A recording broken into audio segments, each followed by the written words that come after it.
Hello and welcome to the Truth from the Stand Deer Hunting Podcast. I'm your host, Clint Campbell, and you're listening to episode number 9. Today is the Clint and Phil BS session. Today we'll be updating you on our 2016 hunts so far this season, what our 2016 goals are for the rest of the season, how to split family time along with hunting to keep the family happy, and also how to save money for that hunt that you've been dying to go on.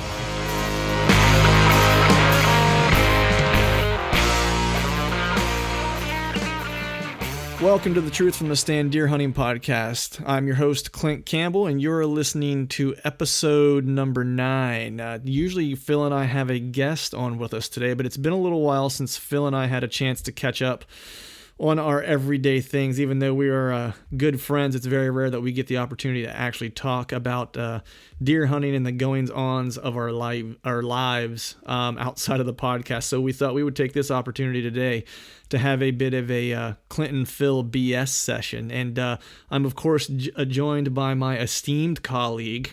And for those, since we're in the political sphere of things, whenever someone mentions esteemed colleague, that basically means that I think you're a big jerk. But my, I was gonna say, it doesn't mean a whole lot, really. Thanks, man. Yeah. No, trying to prop you up, man. Trying to bring you up. But joined by my esteemed colleague Phil Marchek. How is it going, Phil? Just looking forward to some us time. You know what I'm saying? Yeah, I know. It's been a hot minute. It's been a little while. We've had a lot going on. We've had a nice run of some folks on the podcast. So it's we've not had. Yeah, it's been awesome. It's been awesome. Yeah, we've had some great guests, and I guess the byproduct of that is that you and I don't often get a lot of time to chat and catch up on a lot of things, just because with the podcast and the stuff we have going on, that thing during the day that we do called work eats into a little bit of that time. So it's good to kind of get caught up. But so what have you been up to? I know you've had some big things happen over the past couple weekends. I think you had a wedding. Geez, well, let's see. Yeah, I had my sister's wedding, but I think even more important than that, I cut my hair. I noticed that. I wasn't going to bring it up until we came on. It was funny because I saw some of the pictures from the wedding on Facebook, I think. And right. I saw your wife at work, of course, because she and I work together, right after the wedding. And I saw her, Monday morning, I guess. It was first thing. As soon as I walked in, we actually walked in together. And I looked at her, and I was like, I saw some pictures of Phil on Facebook. It looks as though my man may have cut his hair off. I was like, but I couldn't tell because the angle, you could have had a ponytail, and I couldn't see it. I wasn't sure. Right. And she said you did, in fact, cut your hair off. But she told me a little bit of a funny story about how that happened. And do you care if I share? And you can tell me. No, go for it. I'm actually kind of intrigued about this. I want to see how valid it is. Yeah. So she said you were sleeping, and I'm assuming you pull your hair back when you sleep. I had long hair at one point, and I always had it pulled back when I slept because it would kind of get all over you, and it was a disaster. Right. And she said you woke up the one night completely entangled in your own hair and could hardly move and just got pissed and cut your hair off. It's a little dramatic. I'm gonna stick with that version though, because I prefer it. Let's just say I pulled my own hair. Like, it got caught under my shoulder as I rolled over, and I pulled my own hair and woke up because of it. I prefer the mental image of you entangled, an infant Phil entangled in his own hair, rolling around helplessly in his bed. That's what I choose to picture. Because for those of you that have never seen Phil in the flesh, his hair was down to his buttocks. It was really close. It was really close. Yeah. So I mean, you could probably almost strangle yourself with it in your sleep. It's not safe. Don't go. It is not safe. Don't go all Michael Hutchins on me with your own hair. Yikes. We just went to the bad place, and I'm really hoping no one out there understood what the Michael Hutchins reference is. I think if we go too far, there's no coming back. Yeah, if you know, then you know, and you're also laughing. If not, you're just really confused, and I'm not going to explain it. But so aside from the hair front, what have you been up to? I know today you might have gotten to a little timber time, since I know you were off today, which I was extremely jealous. Well, that's the whole thing about being owned by a French company. luckily they're really generous with their holidays. So, we get things like Columbus Day and like, what's another day we get? We get like day before and after Christmas sort of thing. It's, Yeah. Anyway, but yeah, no, I got some time in the stand. New stand today. Yeah, I was going to ask you, did you hunt the Slayer stand today? I did hunt the Slayer stand. You know Nice. what? I saw some first day action. It was nice. Didn't have an opportunity to draw back, unfortunately, but I saw a herd, if you want to call it a herd. It was 4 deer, got 1 4-pointer, 3 doe. 1 doe was pretty big. If they had come up past me, probably would have targeted that one. But I feel like the wind was kind of wreaking havoc a little bit, and I think that my spot kind of got blown up a little bit. They were trotting up, kind of no fear, nothing, and then they just kind of stopped for a little bit. Tails didn't go up, but they were, you could tell something was up. And then little by little kind of worked their way up towards another path, and then they kind of just snuck out. And I saw the whole thing, but there wasn't really an opportunity to draw back on any of them. So, but yeah, I'm happy. I got to see something first day out, and not just something. I got to see 4 deer, some quality doe. So Right. So it's good. Nice. Yeah, you're doing much better than I have so far. So, well, hey, I gotta get you out, man. Gotta get you out. This was your first set of the year. This is the first time you were out. Yeah. Like I said, I wanted to get out on Saturday, but I feel like the weather played a little bit better for today. And then there's a whole family thing, but I'm sure we're gonna get into that later. Yeah. So, and then the weekend before, you had another weekend. You went to watch the Syracuse Notre Dame game, right? Was that it? They were playing Syracuse. Yep, they were at the. That was the one that's the one they didn't get throttled in, right? That's right, or the one that didn't play in a hurricane. Yeah. One or the other. That was a good choice. That was a good choice. Yeah. Wise decision. I went out this weekend as well. I went out on Saturday. It looked a little thick where you were at. Oh, yeah. That's the one thing. So for those who don't know, I don't know that I've mentioned this on any other podcast, or maybe I have. So I have the farm, obviously, that I hunt a fair amount back home, is where I spend a lot of my time whenever I'm going to do, for what I'll call it, for lack of a better term, or quality sits, where I'm really looking at the weather, making sure that the weather's going to be good and right, and making sure I'm not burning out stand locations and all that kind of stuff. The weekends that I don't have an opportunity to travel back, maybe the weather isn't going to be great, or maybe I just have an obligation over the weekend that I can't spend the 6 hours in the truck to go back and forth. I've kind of taken it to hunting public land out here in the eastern part of the state.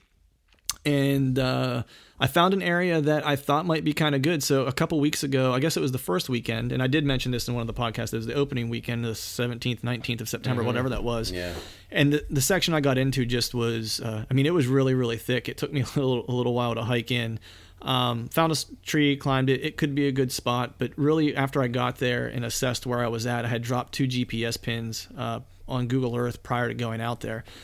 And it was a 50-50 chance, and I think I really went to the wrong one. Because whenever I left and I did a drive-by, as you go up a little further, the fields that were adjacent to that section were, corn and beans. Mm-hmm. And the section where I was at, there was also a field. Now, I wasn't hunting field edges. I was really just trying to find pinch points as things were coming out for the evening to feed. Yeah. Is really what I was trying to do. Yeah. I was taking the... I don't want to say the road most travel, but I was trying to find a spot to where I could at least see deer, and then hopefully be able to tell from what direction they were moving. That way, if I wanted to move back in the timber on subsequent hunts, I would at least have a direction to head to kind of start to figure out where they might be bedding.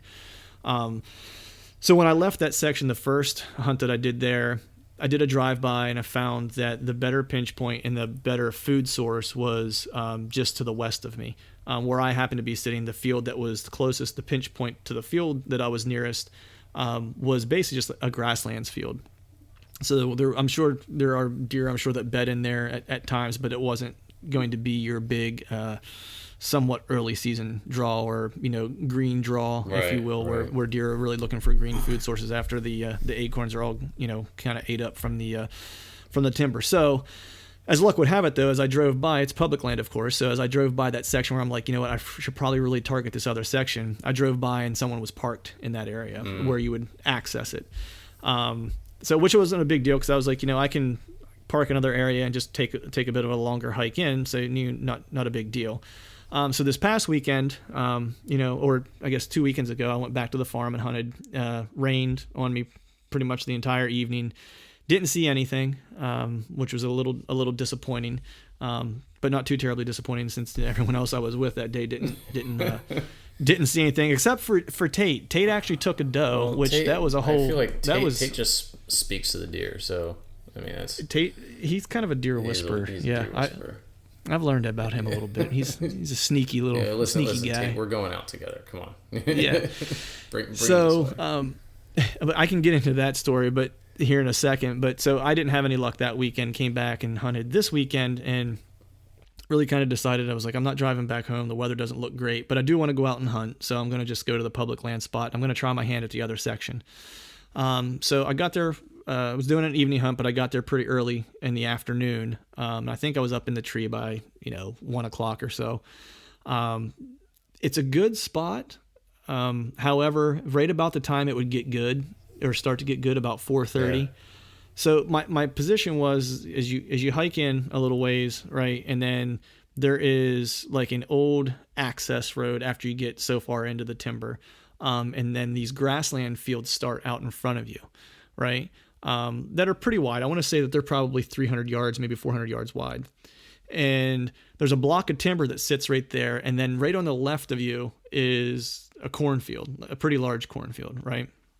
So that was really where I was trying to position myself, was this little pinch point that comes out to a corner where the deer really only have, and there was plenty of sign there telling me that they were using this area to travel through, which it's literally just, maybe 5 feet of open territory that they have to cross to get lost in the next section of timber. And then the cornfield is about maybe 10 yards on the other side of that next little section of timber, right? So I was like, this is the perfect spot. I was like, they should be traveling through here. All the sign is there that tells me that they're traveling through there. So I was really just looking to see some does, that would be fine, just to see where the deer were coming from. Wasn't necessarily looking like, hey, this is going to be a big buck area. I was just like, I want to see some deer where they're traveling, get some intel, and then I can kind of make my moves on subsequent hunts later. So I get in there and I'm sitting. And about the time I get set up, it starts raining, which is par for the course for me. Like if I had a tag for rain, you would tag out. You'd be done. Oh man, I would have tagged out all last year because I hunted in a hurricane last year, and then every hunt I've hunted this year so far, I've hunted in the rain, which I don't mind rain, but at some point I'd like to see just like a little bit of like normal cold hunting weather. It would be great. But so I'm sitting there, and it's 4 o'clock, and I haven't seen anything yet, which is fine. I'm sitting close to a food source, so I'm figuring things are going to start coming out 4:30-ish time. That should be about the bewitching hour where I should start to see some movement and so forth. And like clockwork, man, 4:30 hits, and I hear this bell, and I'm like, what is going on? What is that sound? I'm sorry. At first I thought my ears were ringing because I do have tinnitus from all like the years of being in a rock band. So I'm sitting there going like, are my ears just ringing, or am I actually hearing a bell? And I kept listening, and I was like, well, what else could possibly make that noise that resembles a bell that might not be a bell, right? Couldn't figure it out. And then all of a sudden I see 2 orange things about 350 yards away in the field walking, and I figured out that the bell was the dog that somebody was using to try to either run rabbits or pheasant or jump pheasant. So there were some small game hunters that were in the adjacent grassland field that basically blew up my hunt right as it should have been getting good. So at that point, I just kind of figured, I was like, well, I'm here. It's raining. It's blowing up. I could move. I really don't have another tree picked out to go to. This was my plan B spot. So I'm already in plan B. Right.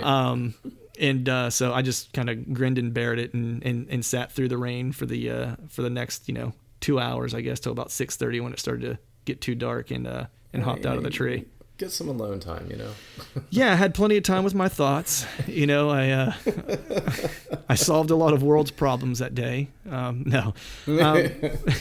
But overall, it's always good to be out in the timber. But I'm looking forward to this weekend. And today was great for you to be out, Phil. I was pretty jealous because we had a nice little temp drop here. Yeah, and I can certainly vouch for that. I feel like I was a little underprepared for the temp job. Yeah, and but not because of the actual temperature, but because of the wind. The wind started to cut, and it was probably about, I would say, 7:45 this morning, and I'm in full on shiver mode. And this is after I saw the 4 deer go by. So I just had some adrenaline. I'm good, and then they're gone, and I'm like, I had to come down, right? Right. So I'm in full on shiver mode, and I'm just sitting there, kind of just doing the sways a little bit, and I probably called it quits around I would say maybe like 9:30. Had some family stuff planned, but yeah, it was a little chilly this morning. Yeah, you got to fit it in when you can. I'll be headed. Speaking of family stuff, I'll be headed back to the farm this weekend to take Anna out for her first squirrel hunt. So she went. Yeah, look out. She went on her first turkey hunt last year in the spring. Now, obviously, she wasn't carrying a weapon. She just kind of went to sit with me in the blind and got to call some turkeys and stuff like that. And we shared that story here a couple months ago. But this will be the first time where she's going to actually, have a weapon, and we're going to attempt to take some squirrels in the morning, and then I'll be headed down to the farm that evening to hunt on Saturday. So I'm hoping that I get to see something. I've been shut out a couple hunts, but I got to tell you, we've checked game cameras, and I don't have anything real promising down there right now. Like I've not seen anything that's really, getting me, that's telling me to be there, essentially. That's tough.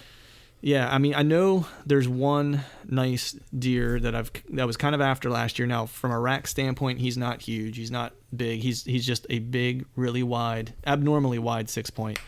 But he's probably the oldest deer on the property. So that's kind of why, for me, he's kind of the guy I want to go after, because even though his rack isn't super impressive, he's probably the smartest and wisest deer in the entire herd. Just his body and everything last year kind of told me he was probably 3.5 in looking at him. So I'm suspecting he's 4.5 this year if my aging was correct or close to correct. So that's kind of the guy I'm going after. But he doesn't show up on our farm till around Halloween. So that's when I've gotten the first images of him. So he has another couple weeks before he shows up.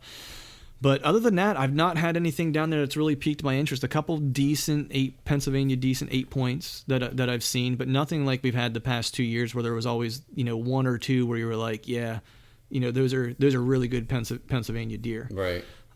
So I'm hoping that as things start to pick up as far as the bucks goes, I'm hoping as they start to get a little more testy and start making scrapes and stuff like that, I'll get a few more on camera and have a few to chase. But time will tell, I guess. Yeah, if you have an opportunity to go after that 6, I mean, the fact that it's older is a good thing. But if it is 4.5 and possibly even 5.5, depending on how close in age you are with that. You may just want to get that out of the herd. I mean, if it's a abnormally wide 6, but it's not going to get any bigger or any more points, then maybe it's best to clear that one out. Yeah, I mean, I would like to go after him just because I think he's, like I said, I think he is the oldest deer, and it would be great to actually take a mature deer, a mature buck off of it, regardless of the rack size. Right. They're obviously the hardest ones to kind of go after because they don't live a long time by being stupid. So they've learned a few things, especially in PA. Yeah, figured out how not. Yeah, exactly. Figured out how not to get shot in Pennsylvania as a deer is quite commendable. But that's the updates I have as far as the hunting front goes. So as I mentioned at the top here, this session today is going to be more of a Clinton Phil BS section. So Phil, I'm going to throw out a couple topics here for you. And I was thinking for today, usually when we have guests on, we're super prepared with understanding what we're going to talk about, what type of topics we would like to cover. We usually have a guest on that has, a certain level of expertise. Unfortunately, today you guys just get Phil and I. Combined expertise. Yeah, combined expertise. So I figured today we would just kind of cover what our hunting goals are for this year. You and I have some experience, some expertise maybe in this area of how you balance and manage family time with all the other responsibilities that we have, as well as hunting. We haven't had a chance to really talk about the Under Armour thing that went on, a little while ago now. I guess it's been a month or two since that's occurred. And then the other thing I wanted to talk about a little bit was, I'm planning to go out west next September on an elk hunt. And a lot of times folks would like to do stuff like that. Maybe it's a bucket list item or something. And they kind of look at it and think that it's one of those things that's not attainable from a cost standpoint, right? And I'm doing a DIY thing. I'm an average guy. It's not like I make a pile of money or anything. So I'm managing to figure out a way to get out there and do that and still be able to enjoy my whitetail hunting and stuff. So I have a little trick for, saving money for those types of things that might be able to help a few folks out, whether it's saving money for that or saving money for that new bow or, whatever the case might be. I have a little trick that I might be able to share to help some folks along. So are we adding a financial segment to this? I've been brushing up. I've been brushing up on my. No, not at all. I'm the worst possible. This little trick that I have to help save money is like my daughter could do it, and she's 8 and be effective at it. It's one of these set it and forget it things, but it's one of those things that people probably really don't know about. So I figured I would share it because there's folks that I talk to that you and I work with or know, who don't know about it or have never used it, and I've managed to.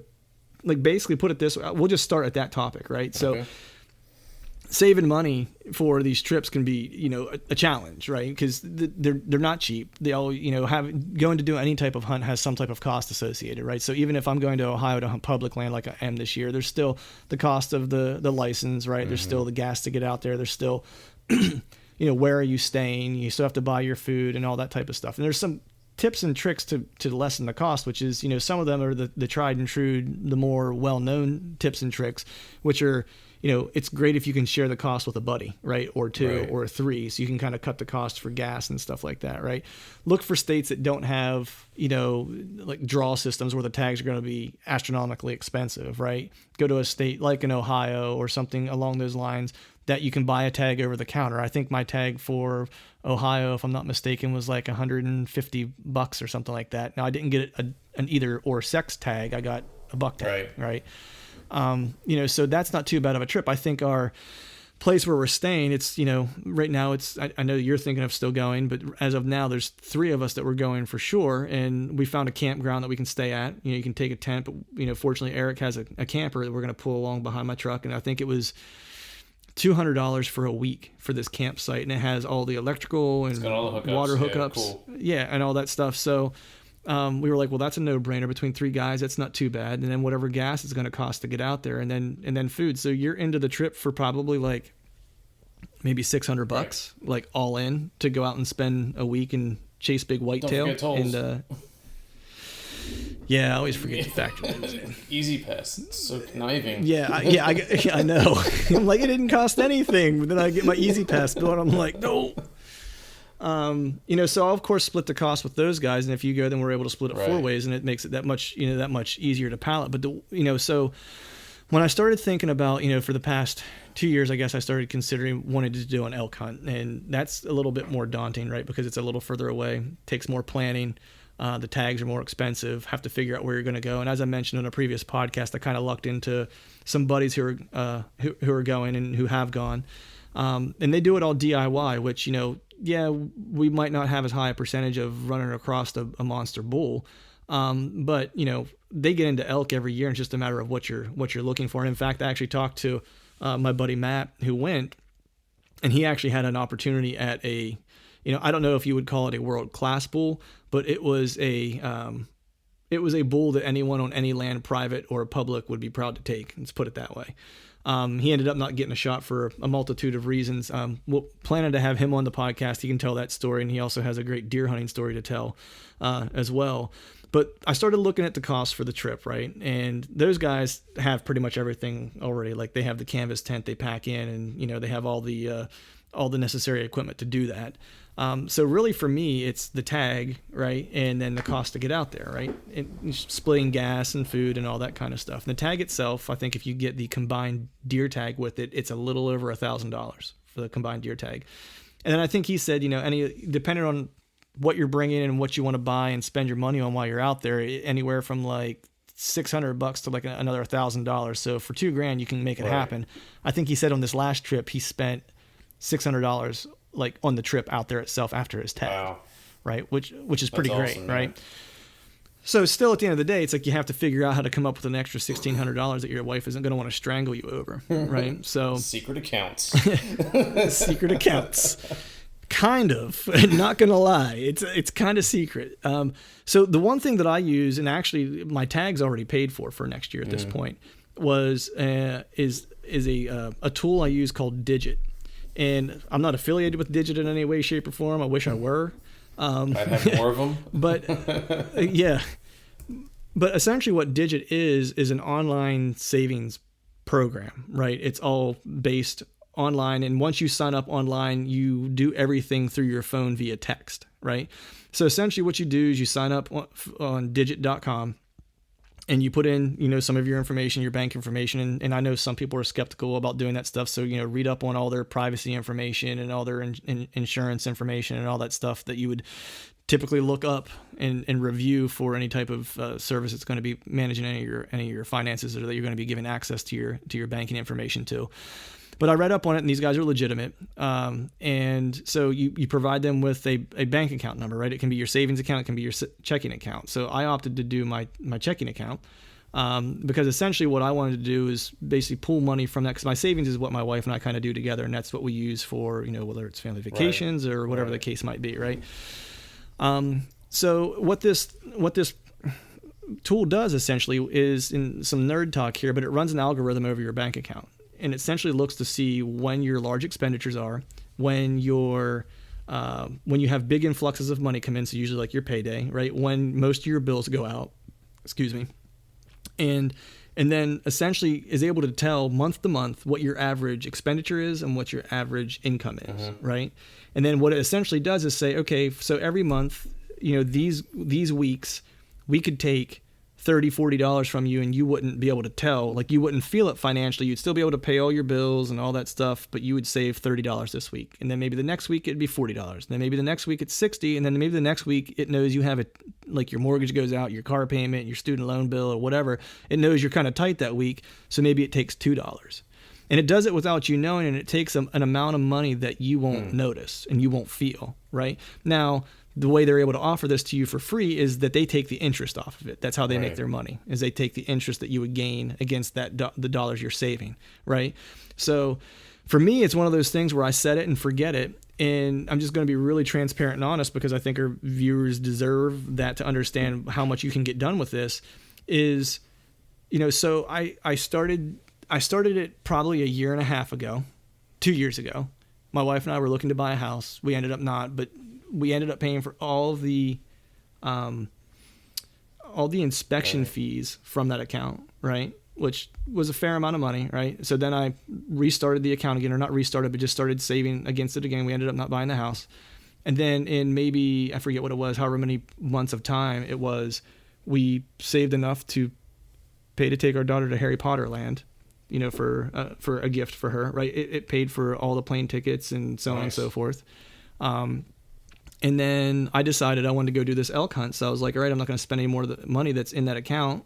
We took out the money that was for Harry Potter Land, and I started saving again, which was probably around April-ish. And I stopped it for a little while just because I had some other things going on that I needed to take care of and didn't want additional money coming out. And at this point, it's like I have the $1,000 and whatever dollars I need to pay for my elk tag. So my elk trip is already paid for, and I haven't even thought about it. Yeah. So, and I'll just continue to let that run out. I'll, put another $500, $600, $700 into that account. And then by the time I get ready to go for my elk trip, that's already paid for, and I don't even have to think about it. So so it's one of those things where if you just set something up like that and let that small amount of money kind of trickle into this account that you don't feel, it adds up over time, and then you can maybe take an elk hunt. And and I'm not saying you have to do it in a year, or maybe you let it set for 2 years, whatever the case is, whatever you can manage. But there's a way to make those things happen. So I just figured it would be worth sharing to some folks out there who have been thinking about doing maybe one of those hunts, or maybe leasing a property or whatever, thinking that maybe it's out of their reach. But if you set some things in place and kind of make a plan and stick to it, it's possible to do. That's awesome. Yeah. So have I convinced you, Phil? Are you going to work on the digit? Because if you are, I'll send you my link and I get $5. Can I just give you $5 next time I see you? Sure. Touche, sir. Yeah. So I figured I'll put that toward my Elk account. Thanks. Go buy some jerky or something. Yeah, something real nice like. Right. So to dive into other things, so the other flip side of that is, we'll jump into a couple things here to change gears. So I thought it would be good to do or interesting to talk about what our goals are for this year, because everybody kind of goes into the hunting season and some folks just kind of, have different reasons for, going into the season, or different feelings about it. And I used to be one of those guys that really just kind of jumped into it and really didn't have any thought about what I wanted to get done or anything like that. And it wasn't until the past couple of years where I really started, doing more game planning, and if you follow the blog at all, you can kind of see that really started maybe, 2 years ago when I started really focusing on, managing our farm, for better habitat and putting in food plots and thinking more holistically about the deer herd and the habitat at the farm and so forth. So as the years have kind of started to go by, it's like every year I start to kind of create what my goals are. And I try to do them within the window or realm of realism, or what I can actually obtain. Mm-hmm. So we'll start with you, Phil. What are your hunting goals for this 2016 hunting season? I think it would go without saying to at least put something in the freezer. I mean, that's a baseline goal. I feel like that's probably a goal of almost anybody, but I mean, gotta start somewhere, right? Right. It's funny. For the longest time, I always thought that getting that big buck, getting that big buck and having something put on the wall was the goal. And then I kind of strayed away from that, and not that it was intentional or whatever. It was just I kind of moved away and said, you know what, I want to feed my family better. I want to spend some time outside. I want to see what's really going on with the herd and understand a little bit better of how they're moving around, what the status, what the health of the herd is. And you know what? Ironically, I find myself going back to, I want to get that big buck this year because after last year's miss, man, who could blame you? Oh yeah, tell me about it. Let's not ever talk about it again. Sorry. Anyway, with my wife being pregnant and we're expecting a boy in February, she wanted to put up antlers in his room, and awesome. Yeah, super awesome. But she doesn't want to put up the mount that I have because she thinks that's super creepy. it's a full quarter shoulder turn mount. Too lifelike for her, but she'd totally get down for the a European mount. Nice. Yeah. So did I sell her? Did I sell her on that?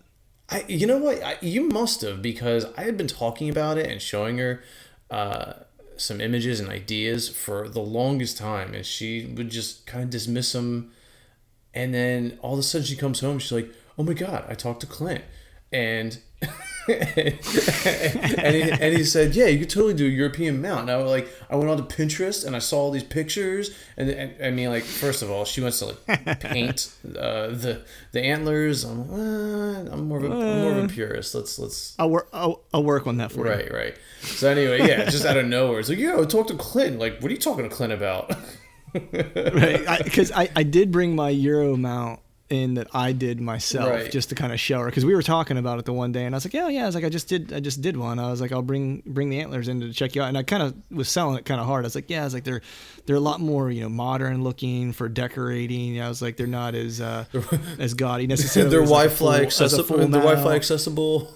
Yeah.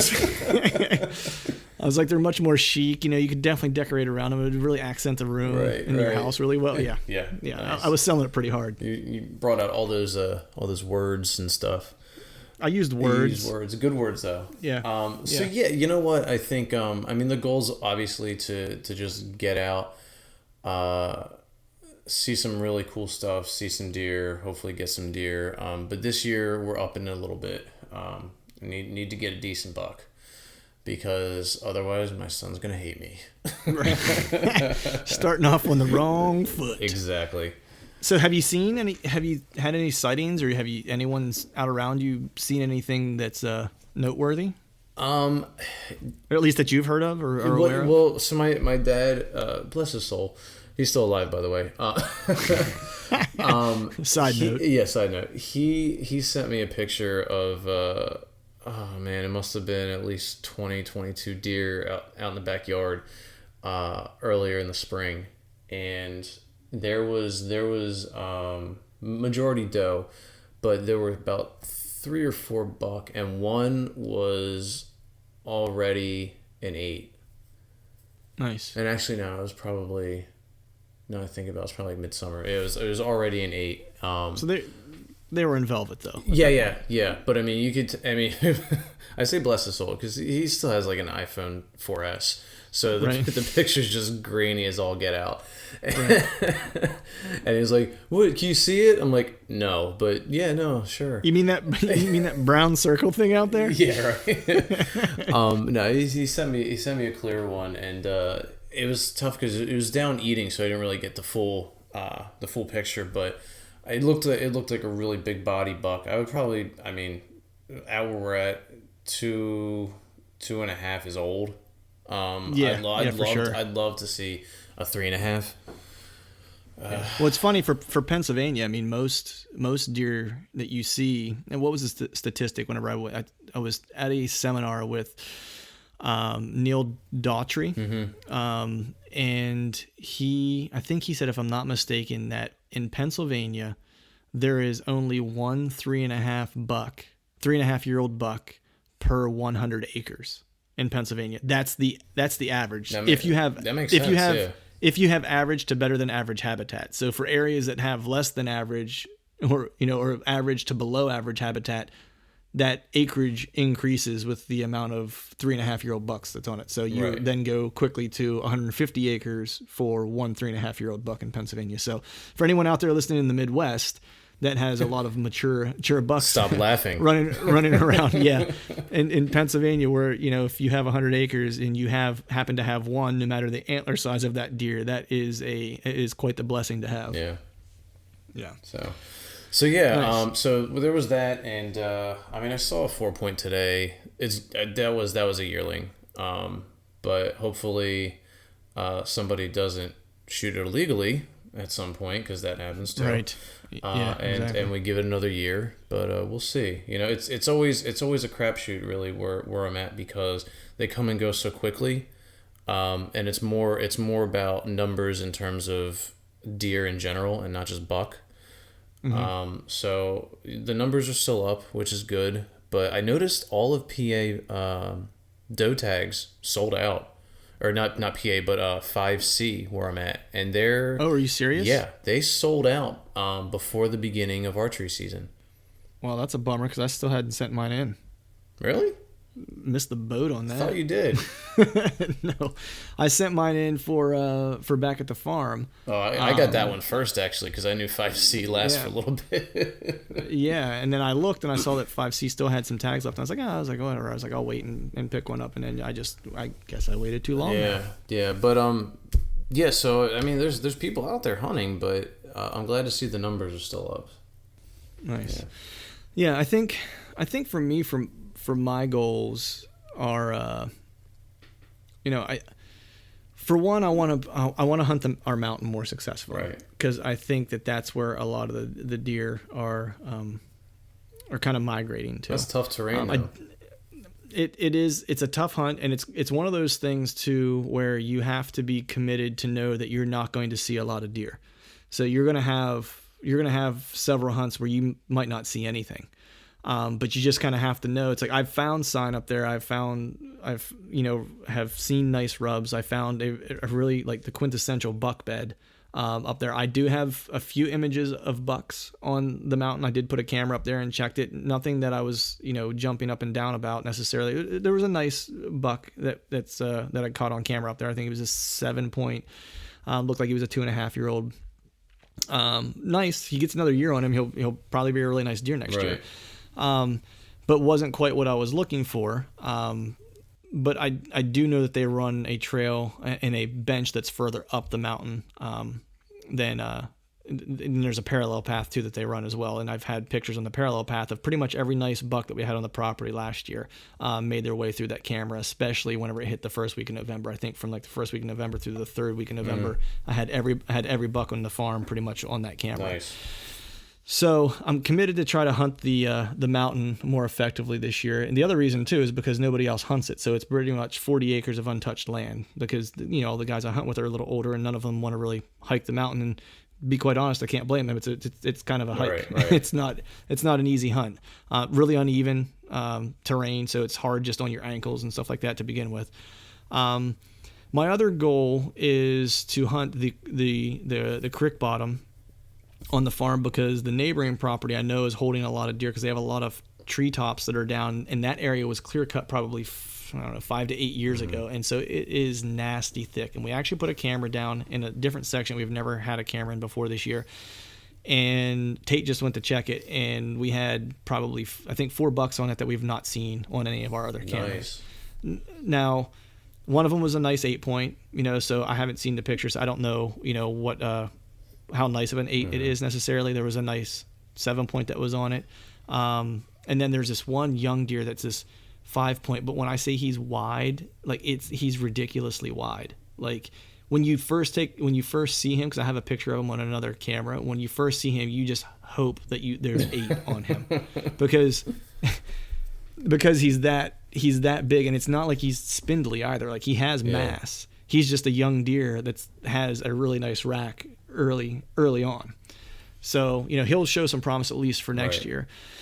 So I'm hoping that I have a nice buck that shows up on camera that I can target. I'm hoping Dirty Harry is what I call the big 6 that we had on the farm last year. I'm hoping he shows back up, and that will be my target buck for this year. I don't know unless there happens to be another really nice 8-point that shows up if I'll change my mind on that, or if maybe there'll be 2 that I'm kind of after. But we'll see. There's one who's borderline that I have on the farm, and I've nicknamed him last year Crab Claw, because he had his right side was nice and it was developed, and you could tell he was an 8-point.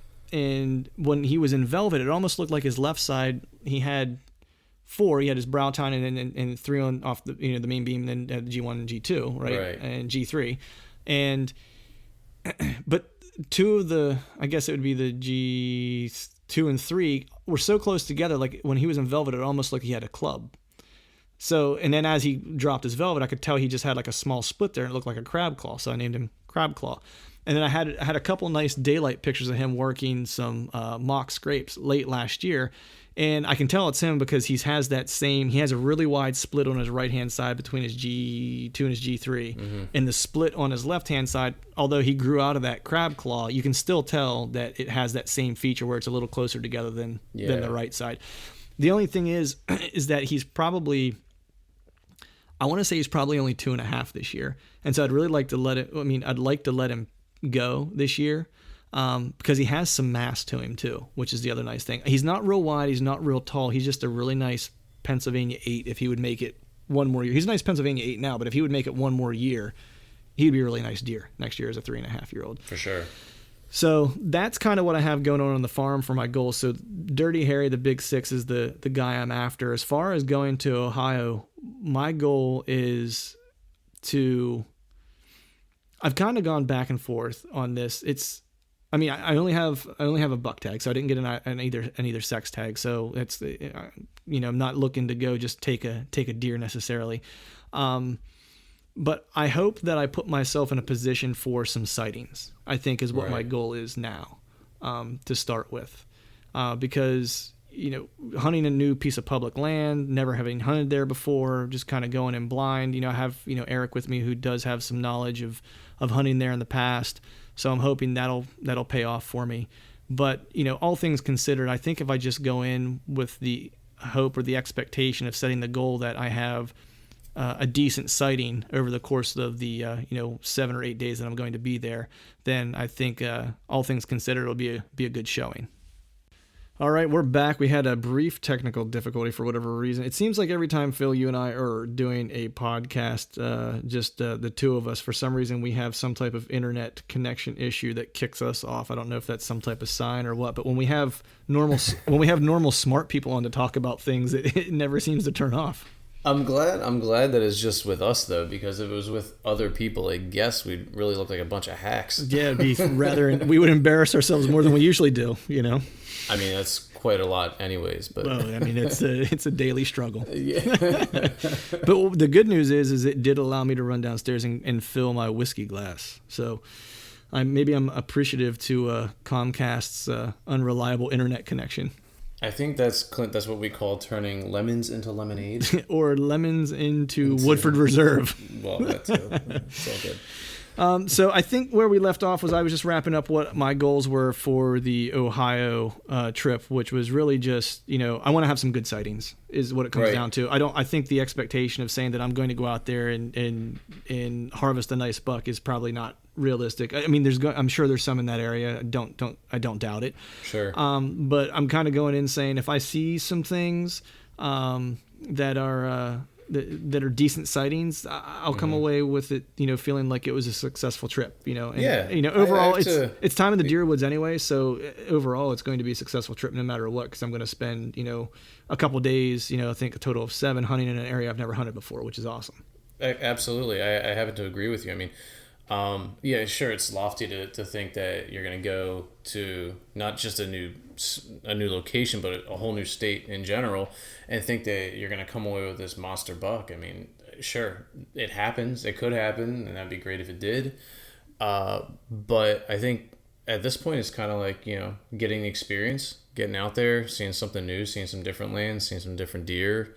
Yeah, it's really about the adventure, really. Right. And so then the second part of the hunting trips, and this might even, kind of piggyback onto or on the back of the elk hunting trip that's coming up. So the challenge is, and I don't think that I'm speaking in any type of unfamiliar terms when it comes to hunters spending time in the woods, but there's also that balance, of family time and hunting and trying to achieve your hunting goals, and your hunting goals being in keeping the perspective of what you're capable of doing given the amount of time that you might have to spend in the woods, right?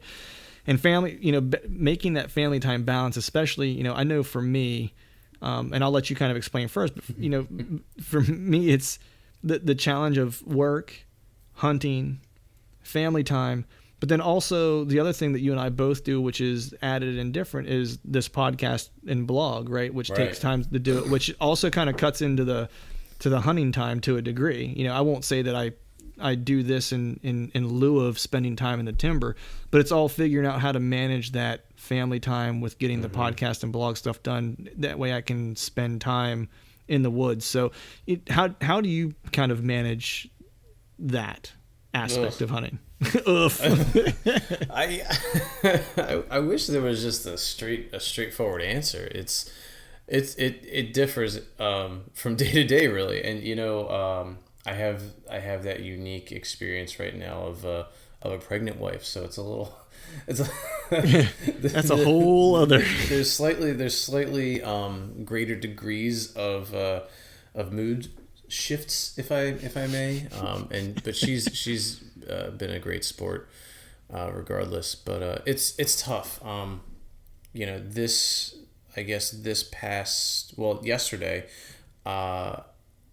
Michelle and Ava actually joined me heading up to my parents' house. So I went up last night so that I could cut out an early morning drive out of the equation this morning, and just spent the night there. It was really nice. It was one of those things where typically it's just me. I go up, I basically get to my parents' house kind of late. I go to bed. I wake up super early. But it was one of those things where it was really nice that they came up, and I knew she didn't necessarily want to, but it was kind of in the spirit of being together and being a family, and she was, to a limited degree embracing what I do. But we have our struggles too. I mean, not every weekend that I go hunting, it doesn't always end the same way. And even to that, like talking about how those things And it's like, if I go up and I get a deer and I bring it back, that's another day and a half, 2 days of processing. Right. Yeah. Because I mean, I don't take it anywhere. I do it on my own. So, the hunt continues per se. Yeah. And then it's like, well, I just put 60 pounds of meat in the freezer, so saved us about $400 in grocery bills. Right. Yeah. See, my wife has a different argument when it comes to that, only because I have to drive 3 hours to do it typically. Yeah, that's true. That's true. But like I said, it's a little long overdue. We got to get you out to where my folks are. Yeah, for sure. It's certainly a lot closer, a little more convenient. But yeah. I mean, there's no straightforward answer to it. You figure out how you can satisfy your wants and needs for going out, as well as understanding when you got to be home.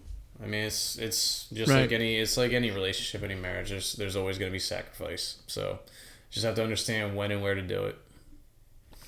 No, I 100% agree. I think for me, one of the things you hit on there I think is really important. And I've started doing it, and it might be a little bit easier for me at the moment only because of the age of my daughter, but I've started involving my daughter in the hunting trips, right, or the hunting activities, right? To make it more of a family thing. My daughter loves being outside. She loves, yesterday she was all about going to a hunting store because she wanted to go check out. She likes to look at the mounts. She likes to look at the guns. She likes to look at the bows. She just likes to go. We had to pick her up a few pieces of orange stuff to take her out this past weekend. So she always likes to also go shop. So see how there's a marriage of hunting and shopping. Yeah.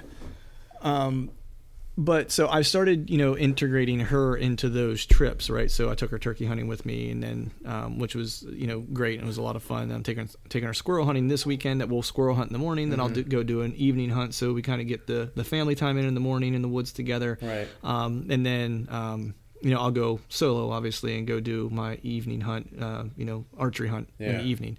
My wife this weekend will likely come along because we'll be going back to stay at her parents' place. And my dad actually is up for North Carolina, is in town, so we'll be going to visit them. They'll be staying out of this little cabin out in the country near our hometown. So it'll be a little family getaway, but I definitely try to make it family oriented as much as I can, as often as I can, because it kind of alleviates some of that pressure. For sure. Especially whenever you have the weekends that I spend down at the farm, whether it's food plotting or habitat updates and stuff like that. It's like if I can have them at least along, it doesn't make it seem like I'm leaving to go do a bunch of stuff alone. Absolutely. I totally agree. You mentioned something too. Anna's at an age right now where she can do this stuff. It's awesome. I mean, I see the pictures you post of her slaying 3D, and I know it's great, and it's the whole gun thing is going to be a really tough sell for my wife, in terms of getting Ava introduced, but she's all about archery. She says when she's old enough to be able to pull a bow, a sufficient bow back, then if she's interested, we'll get one and see if she takes. I hope she does, but I'm still kind of like, it's still a little soon, so we can't push it. But Anna's at a really great age where you can start introducing her to those things and really involving her.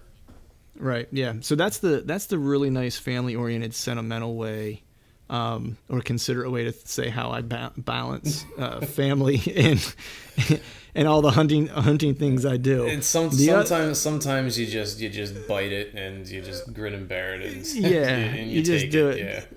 But I mean, my wife's great. We've always had that type of relationship where we've supported each other in whatever the endeavors were that we each wanted to pursue. And I think from her perspective, she would look at it as the alternative whenever I was in a band, touring, doing the rock and roll thing and stuff like that, and getting random phone calls from like, hey, I'm at the emergency room. You should come pick me up at 3:00 in the morning.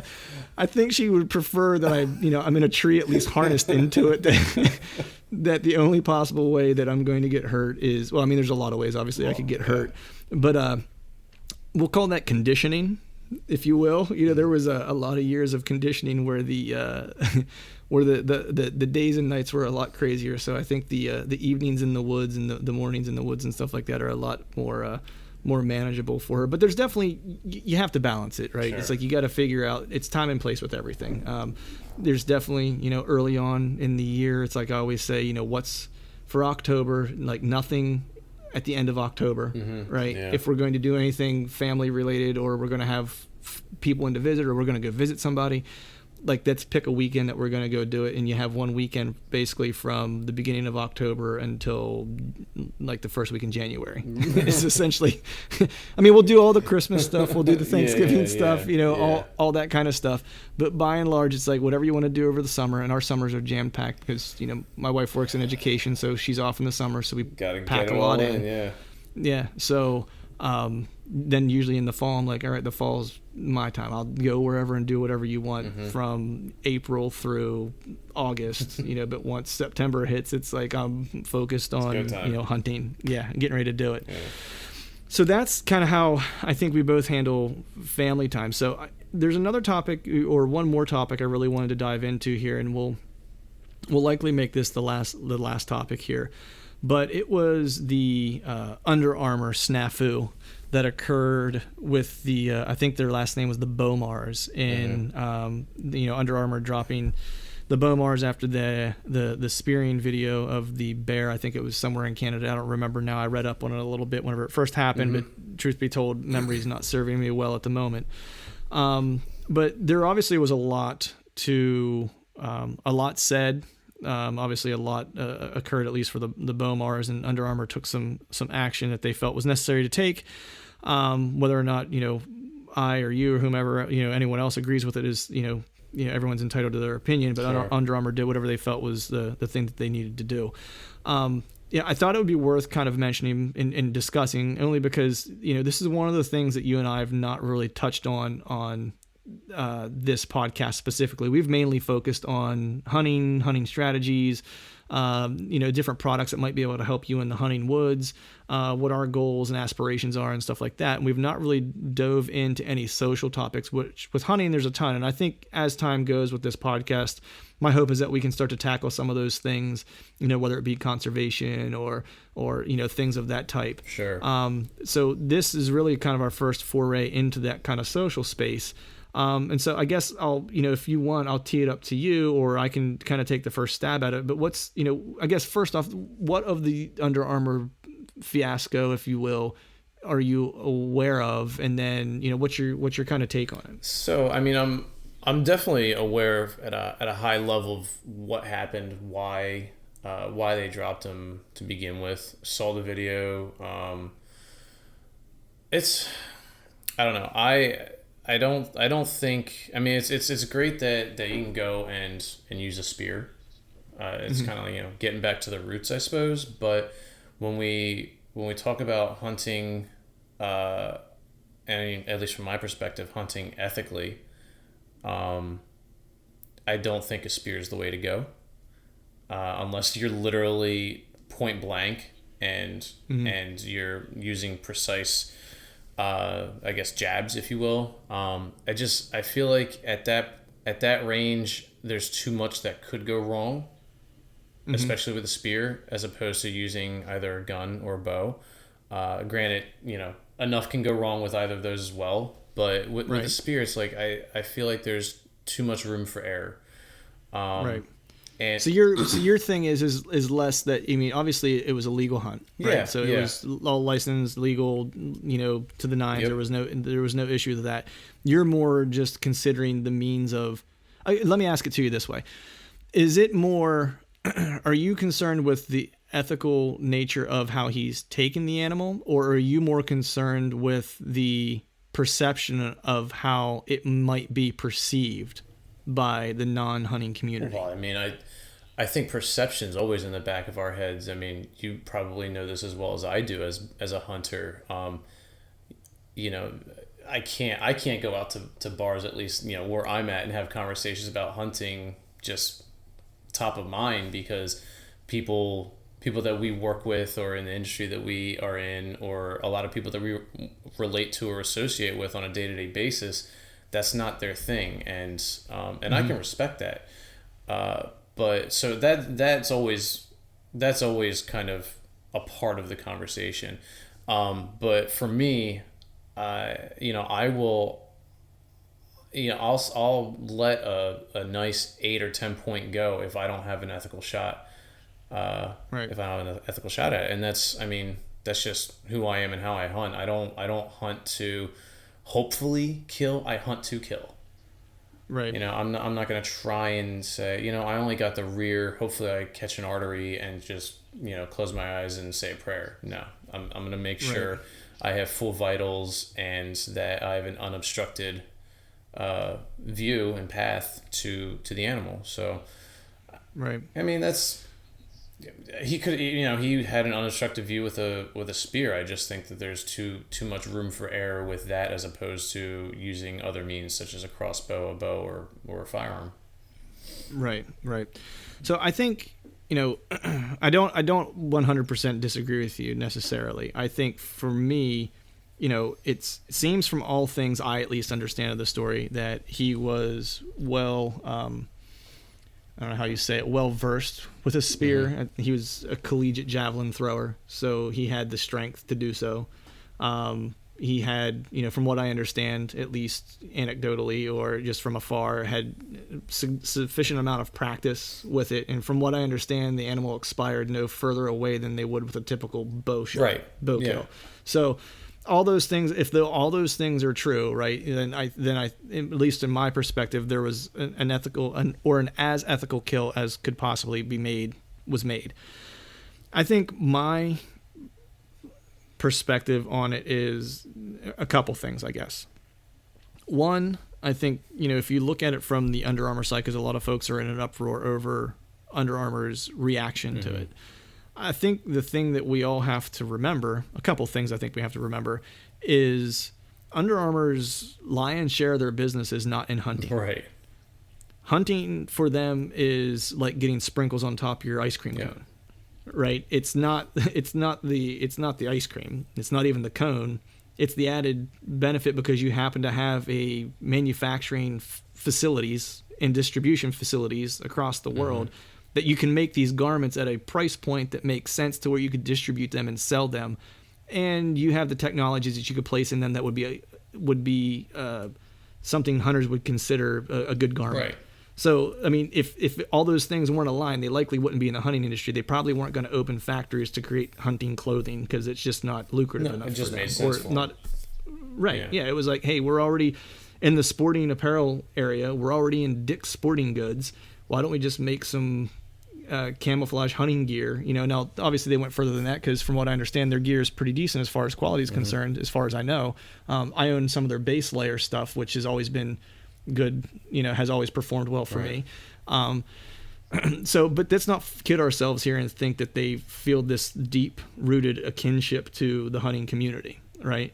So I think that's the first thing. I think, too, I don't think you can begrudge Under Armour for making the decision that they made because at the end of the day, they're a business with a lot of people's livelihoods on the line, and they made the best decision, or the decision that they thought was the best to make for their company and for the future of their company. They were swayed by a small group of people. From what I understand, it was something like less than 10,000 petition signatures for them to drop the Bomars.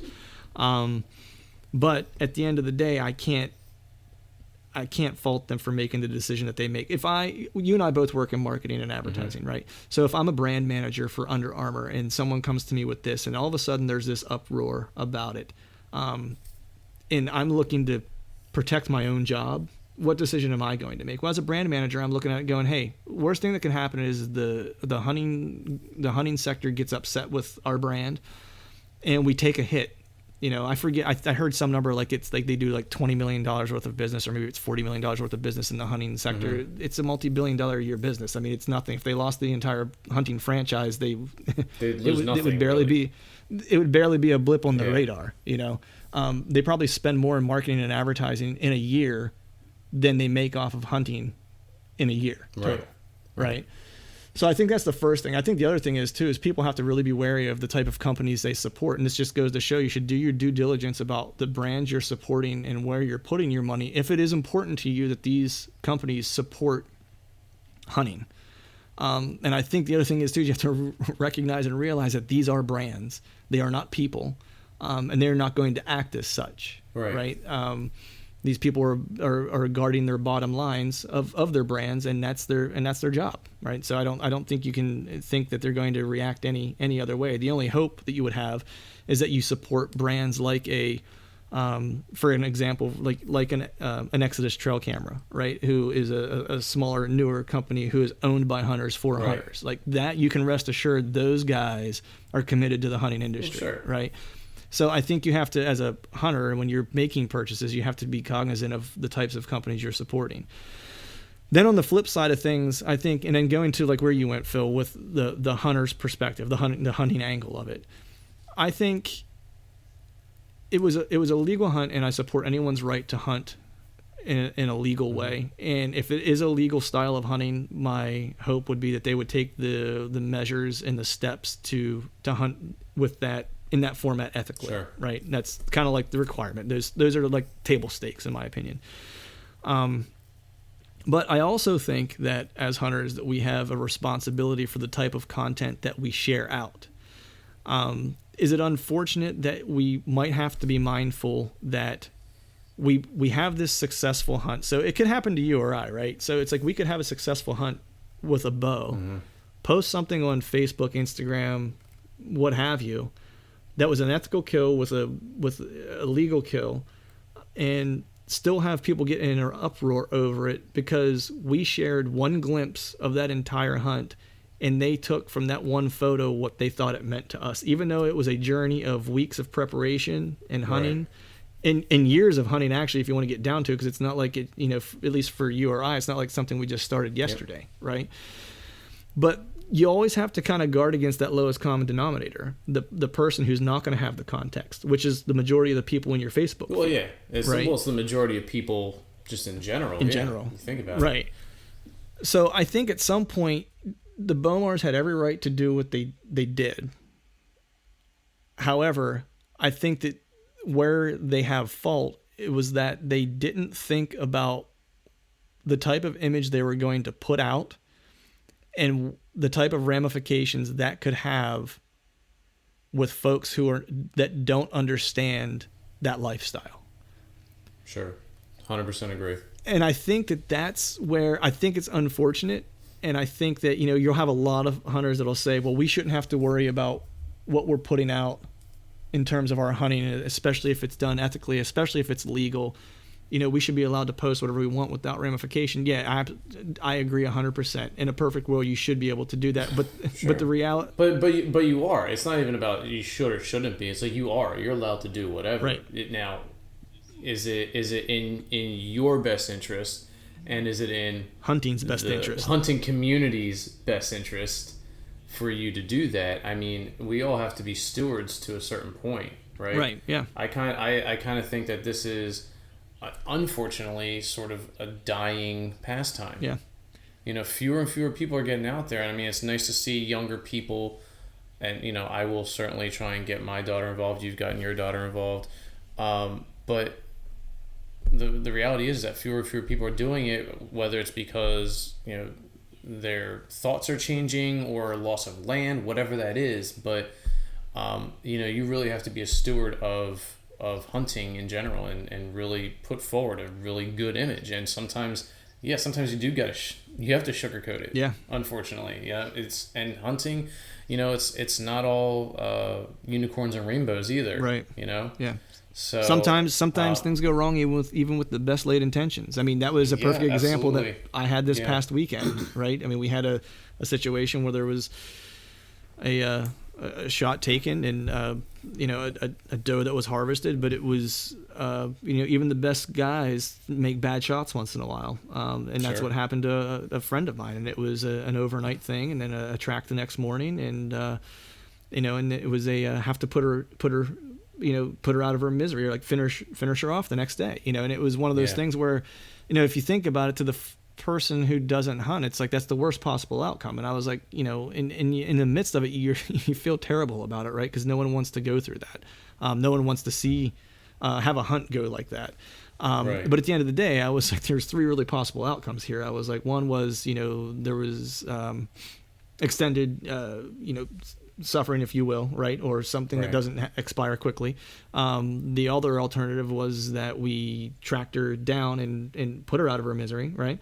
The third alternative, which was the worst, is that she doesn't expire and then is essentially, consumed by predators in the area, right?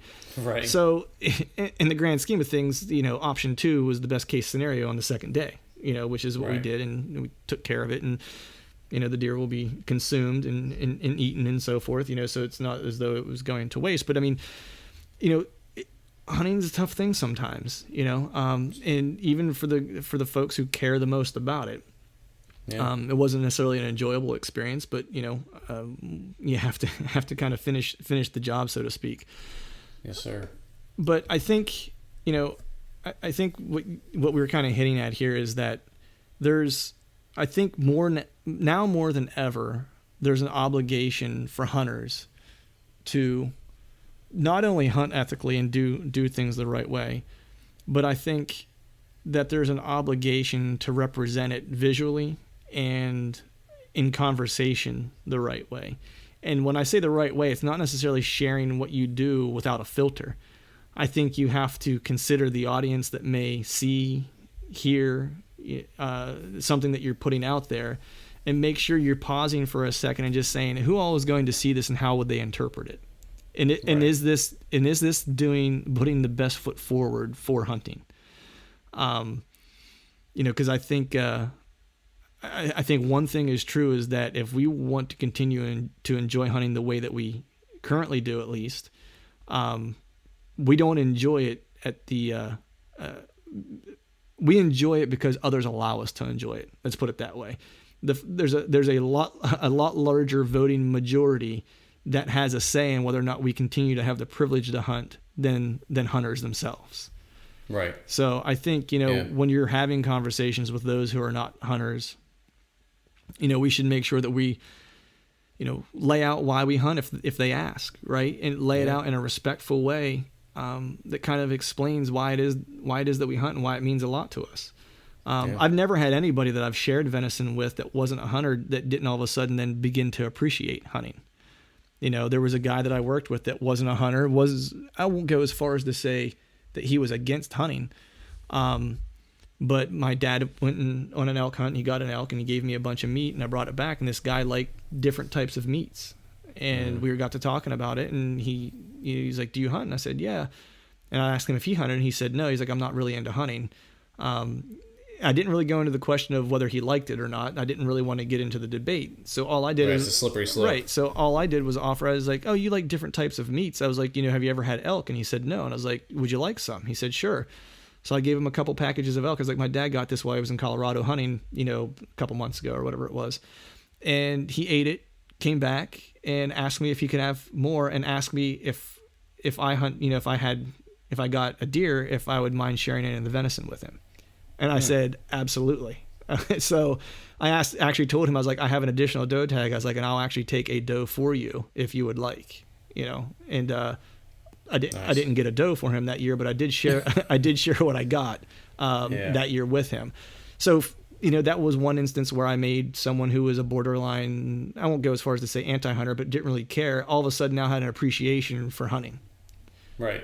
So, I don't want to go too much further into, because that's kind of a rabbit hole you could dive into and spend. Oh boy, I've spent many a night down that rabbit hole. Yeah. So just one last question on that topic. So social media, and this can be a quick one. Social media, good or bad for hunting? Well,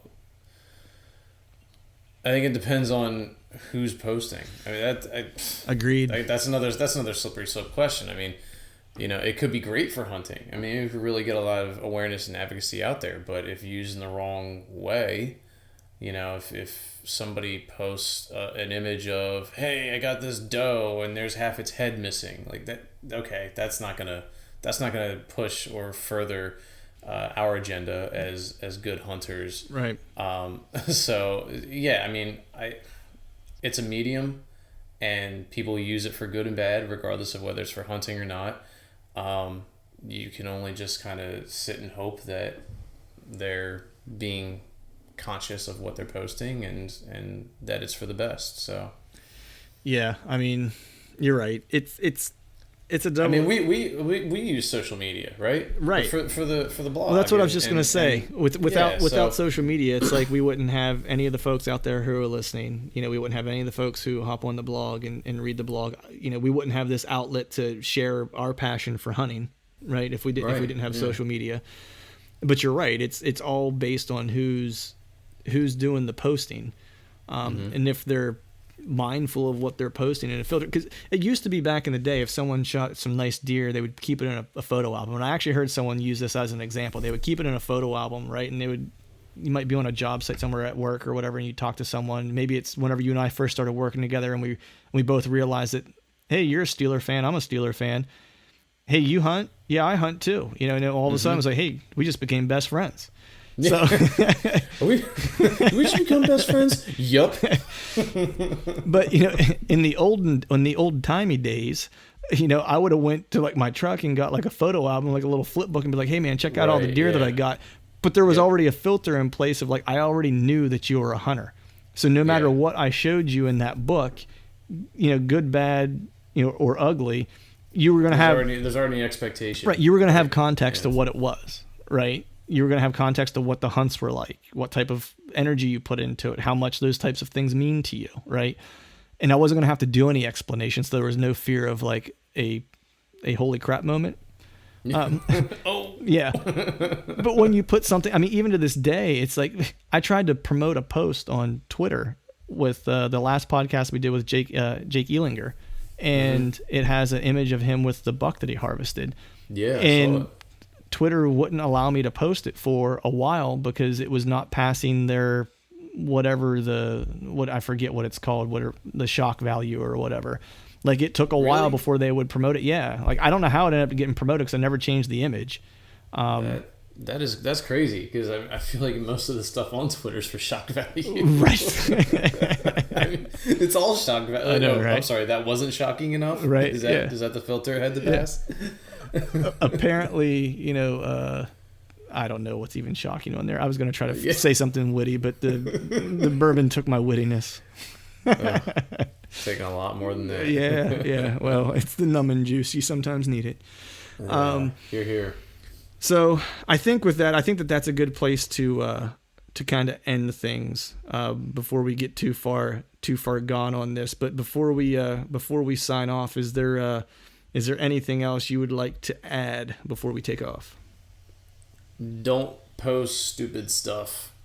Yeah. It goes without saying. Yeah. And it's not just thinking about yourself. Think about everybody else. You know, we're as hunters, we have to be a tight-knit community. We got to look out for each other. Yeah. Don't post stupid stuff. Yeah. Here, I concur. And with that, we will call this a wrap. All right, folks, that is a wrap for today's show. I want to thank you all for tuning in. Please go to iTunes, Stitcher, or Google Play and subscribe to the podcast and have our podcast downloaded to your devices automatically every time we put out a new episode. Also, if you're enjoying the content that we're putting out, please go to iTunes and leave us a 5-star iTunes rating. And again, we just want to thank you guys so much for joining in. The downloads continue to go up every week, and we can't thank you enough. And until next time, we'll see y'all.